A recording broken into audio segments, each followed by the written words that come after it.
Let me say this straight away because, man, this hits close to home. When I go a few days without training, something in me starts going weird. My head gets cloudy. My chest feels tense. I get touchy over tiny stuff. My thoughts start running laps. And the worst part is, after a while, that version of me starts feeling familiar, like, oh, okay, maybe this is just me now. And honestly, that is a scary place to sit in because a lot of people still talk about exercise like it is mainly a body thing, six-pack thing, muscle thing, summer thing, looking good in pictures thing. Yeah, sure, all that can come with it. But for me, and maybe for you too, this goes way deeper. For me, movement is one of the biggest tools I have for keeping my head from turning into a mess. Because when I am active, I feel lighter in my mind. I feel easier to be around. I sleep better. I handle stress better. I feel more like a human being and less like some irritated ghost walking around paying bills. And then when I stop, wow, it is like the whole system starts slipping. Anxiety sneaks back in. My fuse gets shorter. I start feeling dull inside. Even simple things feel heavier than they should. Somebody says one little thing and I am already annoyed. One inconvenience shows up and I react like the universe personally targeted me. That is when I know, yeah, okay, I need to move. And I think a lot of people live with that exact pattern and never fully clock what is happening. They think life just suddenly got harder. They think their personality changed. They think adulthood is supposed to feel gray and tight and joyless all the time. Meanwhile, their body is basically begging for action because your brain and your body are always talking to each other. Always. Stress lives in your muscles, in your breathing, in your sleep, in your stomach, in the way you carry your shoulders, in the way your jaw stays clenched for half the day. So when you move, you are giving all that pressure somewhere to go. You are releasing some of that built up noise. And that is why finishing a workout can feel so unbelievably good. Like, seriously, that after training buzz is insane.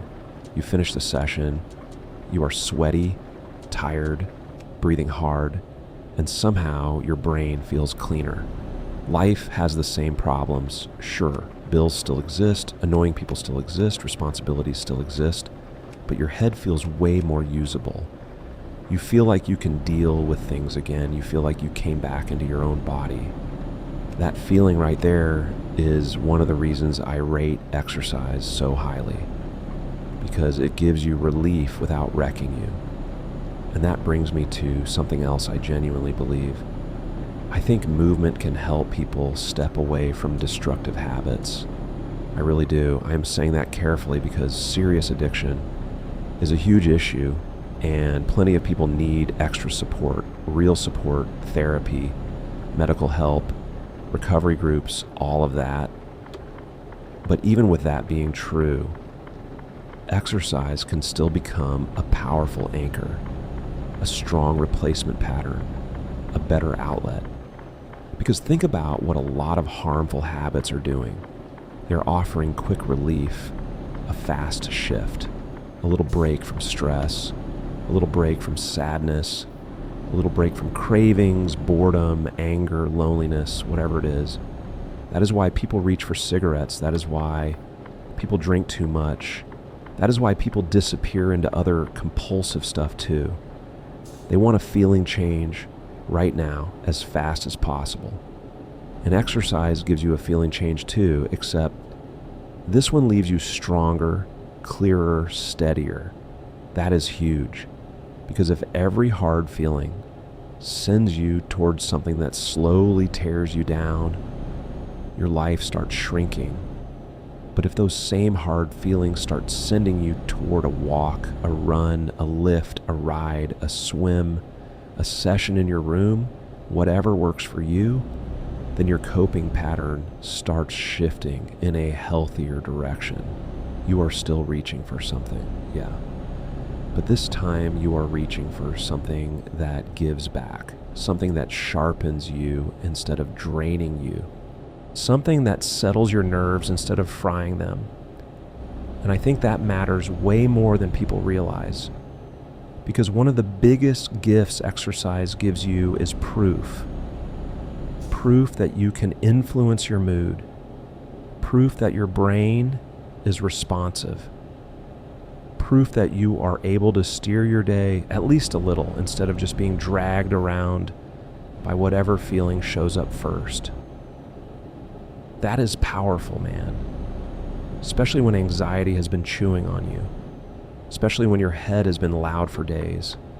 Especially when you have been feeling sort of numb and irritated and disconnected from yourself. The session becomes evidence.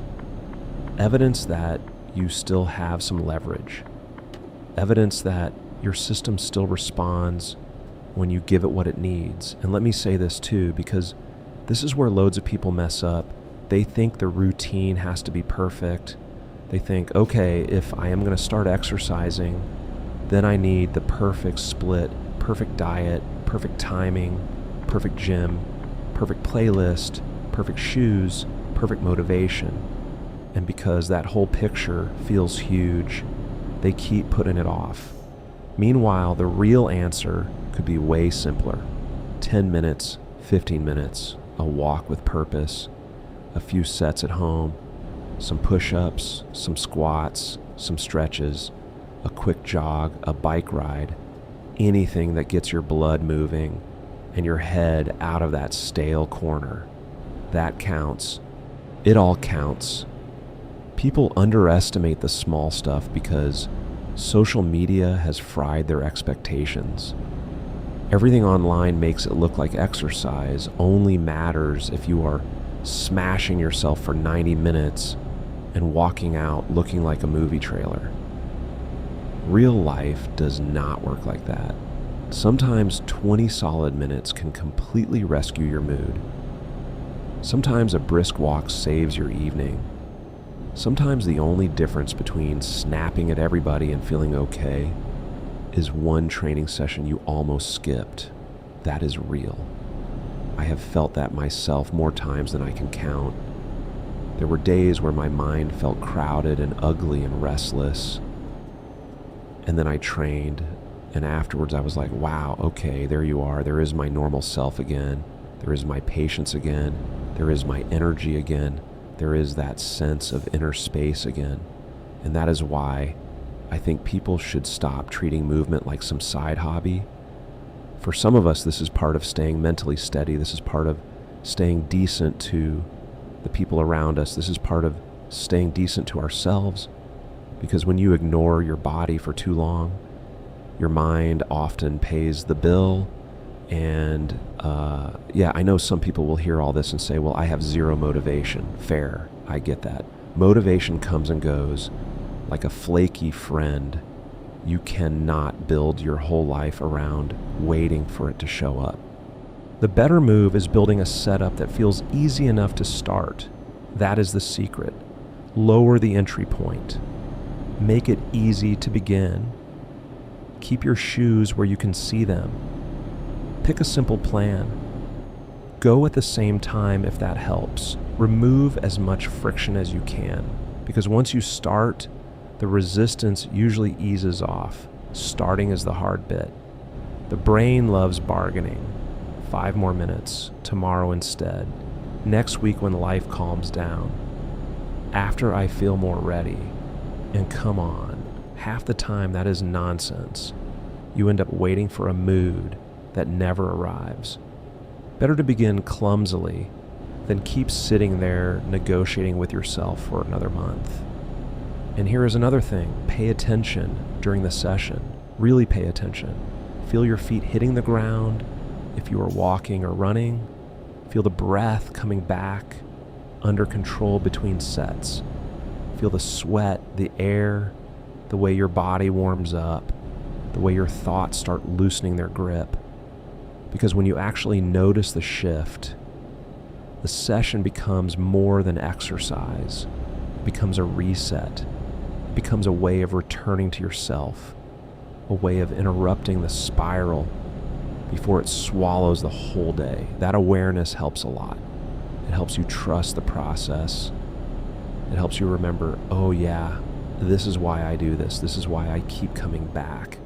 And honestly, I think more people would stick with exercise if they stopped chasing only visual results and started respecting the mental payoff, because body changes can take time. Fine. Everybody knows that. But the head benefits can show up way sooner. Better sleep, better mood, less agitation, more energy, more resilience, more confidence, simply because you kept a promise to yourself. And that last part matters too. Every time you complete a session, even a small one, you are building self-trust. You are telling yourself, yeah, when things get rough, I can still do something useful for myself. I can still respond well. I can still choose a better road that builds something deeper than muscle. It builds respect. So honestly, if you are somebody who feels more anxious, more snappy, more foggy, more empty when you stop moving, then please stop brushing that off. That pattern is telling you something. Listen to it. Build around it. Treat exercise as part of your mental care, because for a lot of people, that is exactly what it is. And no, this does not mean every session has to be intense. Some days maybe you need hard training. Other days maybe you need a long walk and some sunlight. Other days maybe you need music in your ears and 20 minutes of movement just to shake the cobwebs out. The exact form matters less than the consistency. The aim is giving your body an honest chance to help your brain, because your body really can help your brain more than a lot of people give it credit for. So if you have been feeling edgy, cloudy, low energy, emotionally shut down, or way too tempted by unhealthy escapes, maybe start here. Move. Today. Even a little. Even if the session feels basic, even if your energy is average, even if your routine looks messy right now, just start. Give yourself a shot at that mental lift. Give yourself a shot at feeling cleaner in your own head. Because, man, sometimes that one decision, that one walk, that one workout, that one run, that one lift can pull your whole day out of the ditch. And when you repeat that over and over, week after week, month after month, you are doing way more than exercising. You are building a better way to live.